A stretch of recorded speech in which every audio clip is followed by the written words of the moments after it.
आज हमारे साथ हैं राजू बागल, जो बहुत ही अच्छे समाज सेवी भी हैं और इस बार ये इंडियन नेशनल लोकदल और समाजवादी बहुजन समाजवादी पार्टी के जो साझे उम्मीदवार हैं, इस बार ये पूरे जोर शोर के साथ दोनों पार्टियों के चुनाव प्रचार में लगे हुए हैं और टिकट के दावेदार हैं। आइए पूछते हैं इनसे कि क्या इनकी सोच है और क्या क्या ये लोगों के लिए करना चाहते हैं और क्या बदलाव चाहते हैं। सबसे पहले मैं राजू बागल का स्वागत करता हूं जनसेवा टीवी पर। धन्यवाद।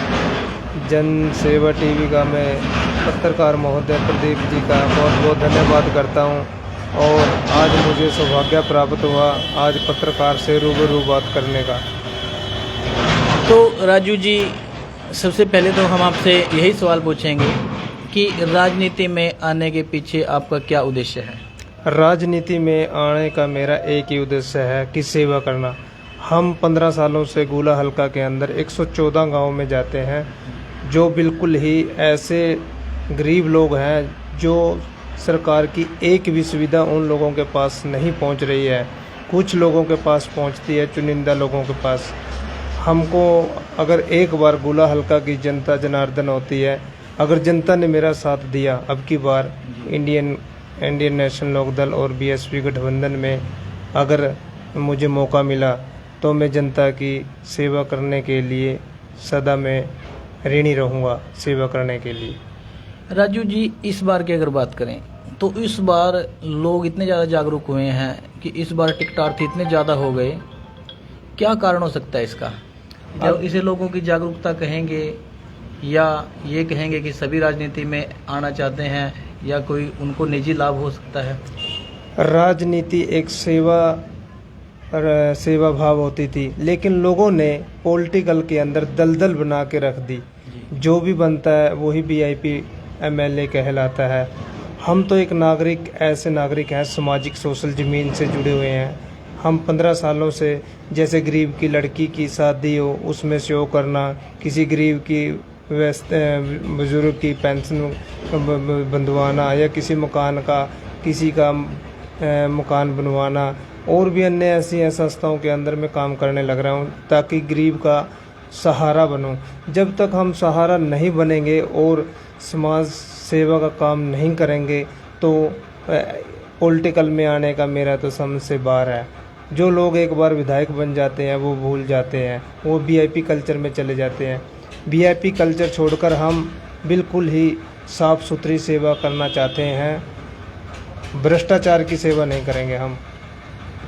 ऐसे कौन कौन से काम हैं जिनके कारण आप राजनीति में आए हो, आपको लग रहा है कि नहीं हो रहे और ये काम होने चाहिए? गोला हलका के अंदर देखें तो पूरा गोला हलका के अंदर बिल्कुल सड़कें बिल्कुल खसियत हालत है। आने जाने में लोगों को बहुत दिक्कत होने लग रही है और हादसे भी काफ़ी हो चुके हैं गोला हलका के अंदर। गोला हलका के अंदर जितने भी आज तक विधायक बने हैं, आज तक कोई काम नहीं हुआ।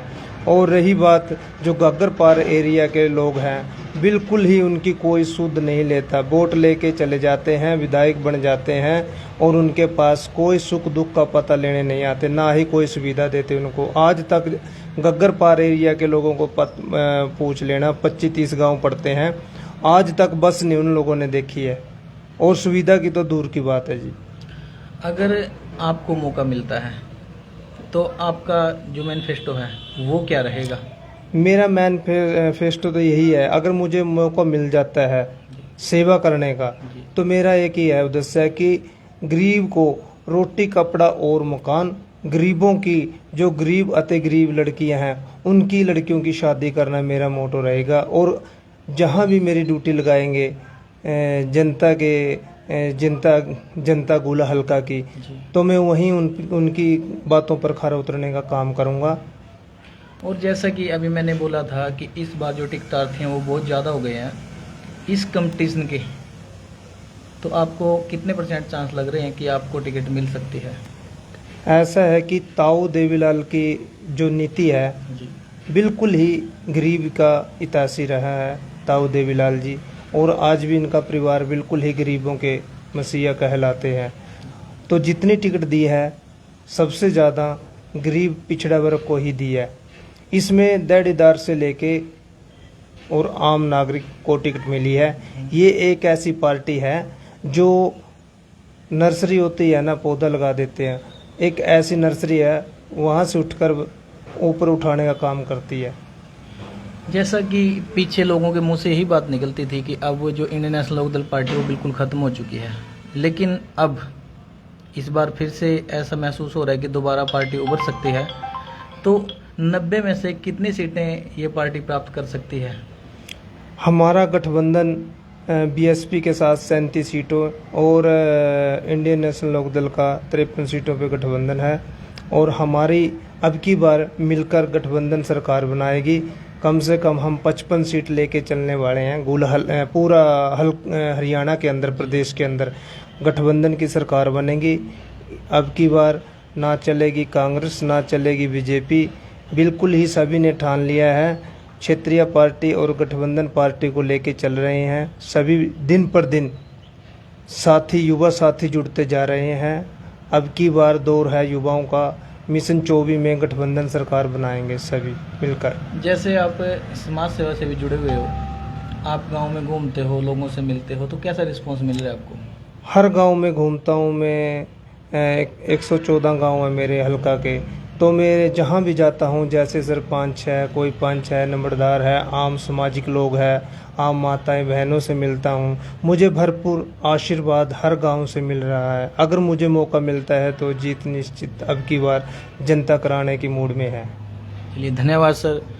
तो दोस्तों, ये थे हमारे साथ राजू भागल, जो मैंने पहले भी आपको बताया कि बहुत अच्छे समाज सेवी हैं, और इस बार इंडियन नेशनल लोकदल पार्टी और बहुजन समाजवादी पार्टी का जो गठबंधन है, उनसे टिकट के उम्मीदवार हैं, टिकट लेने के दावेदार हैं। तो एक हमारी पार्टी ने जो एजेंडा मैनिफेस्टो पास किया है, जैसे बेरोजगारों को 21,000 रुपये भत्ता और बिजली फ्री मिलेगी, 100 गज के प्लाट मिलेंगे गरीबों को, और रसोई गैस सिलेंडर फ्री, 1100 रुपये खर्चा मिलेगा। जो खाली पड़े हैं पद हरियाणा के अंदर, उन सभी विभागों में हर घर से एक एक नौकरी दिलाई जाएगी।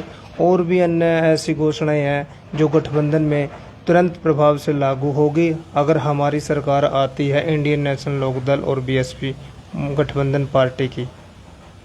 चलिए, एक बार फिर से धन्यवाद करते हैं, क्योंकि ये बात छूट गई थी जो इन्होंने बतानी थी कि पार्टी जो इस बार मैदान में उतरी है, उन्होंने क्या क्या घोषणाएं की हैं। तो बहुत अच्छी घोषणाएं की हैं, और राजू बागल जी के भी जो विचार हैं बहुत ही क्रांतिकारी विचार हैं, और समाज सेवी आदमी हैं। हर जगह जाते हैं, गांव में जाकर गांव के हालात जानते हैं, और इनको इसके बारे में भली भांति पता है कि हल्का गुला में क्या क्या काम होने चाहिए और क्या क्या काम करवाने हैं। तो वीडियो को ज़्यादा शेयर कीजिएगा, और जनसेवा टीवी से जुड़े रहने के लिए चैनल को फॉलो कर लीजिए। इसी के साथ धन्यवाद। जय हिंद, जय भारत।